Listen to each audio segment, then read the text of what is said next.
Hari Hari Bol, greetings everyone. So today is a Pavitra Ekadashi. The glories of Pavitra Ekadashi are described in the Bhavishwatar Purana in the conversation between Lord Krishna and Maharaj Yudhisthira. Once Maharaj Yudhisthira asked Krishna, "O Madhusudana, the killer of the Madhu demon, what is the name and the glories of the Ekadashi that occurs during the waxing moon in the month of July-August? Please explain this to me in detail." Lord Krishna replied, "O King, the name of this sacred Ekadashi is Pavitra Ekadashi. Now please hear attentively about the topics of this Ekadashi, which destroys one's sinful reactions. By hearing the glories of this Ekadashi, one obtains the result of performing a Vajpaya sacrifice. Long ago, in the beginning of Dwapara Yuga, there was a king named Mahijit, who ruled the kingdom named Mahish Matipuri. The king had no sons and was unhappy while conducting his activities. A married man who has no son has no happiness either in this life or in the next. For many years the king tried to get a son, but he was not fortunate enough to get a jewel-like son who would give him all pleasure. One day, realizing his own pathetic condition, the king called his subjects, whom he treated as his children, to the royal assembly and said to them, "O dear subjects, I have never committed any sinful activity in my life.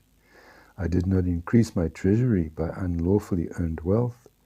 I did not plunder the wealth of the Brahmins and the demigods. Rather, I have conquered this world by following the proper code of conduct, and I have maintained all of you like my own children. I have never hesitated to award due punishment even to my dear ones like my brother and relatives, according to their faults, and I have shown due respect even to my enemy, if he was gentle and pious. O Brahmins, in spite of traveling on the religious path like this, I am bereft of a son. Please consider carefully the reason behind this and advise me." After hearing these lamenting words of King Mahijit, the king's Brahmin advisors discussed the subject matter among themselves and decided that for the benefit of the king they would go to the forest and visit the ashrams of the great sages who know the past, present and future.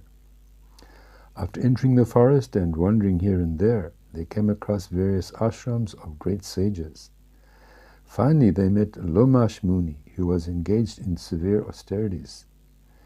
His body was spiritual and full of bliss, and he strictly observed the vow of fasting. He was self-controlled and knew the science of eternal religious principles. And he was well conversant with the knowledge of the scriptures. His duration of life was as long as that of Brahma, and he was as an effulgent saint. When a kalpa of Brahma passes, one hair, Loma, falls from his body. That is why the name of the sage is Lomash. The sage Lomash was the knower of past, present and future. Enchanted by this great sage, the advisors of the king offered their obeisances to him and spoke with humility. "O great sage, due to our great fortune we have met a great soul like you." The sage Lomash inquired, "Who are you all? Why have you come here? Why are you praising me like this?" The Brahmins replied, "O great sage, we have come to you to solve our dilemma.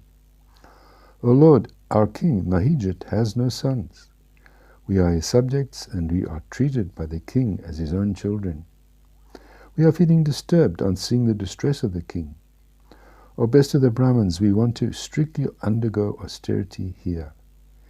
It is the good fortune of the king that today we have met a great personality like you. By the darshan of a great personality, a man certainly attains all perfections.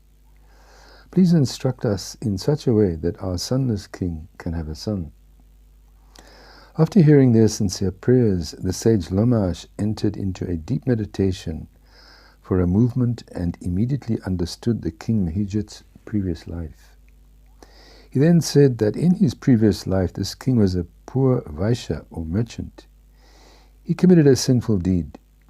Once while traveling from village to village in the course of his business, he became overwhelmed with thirst.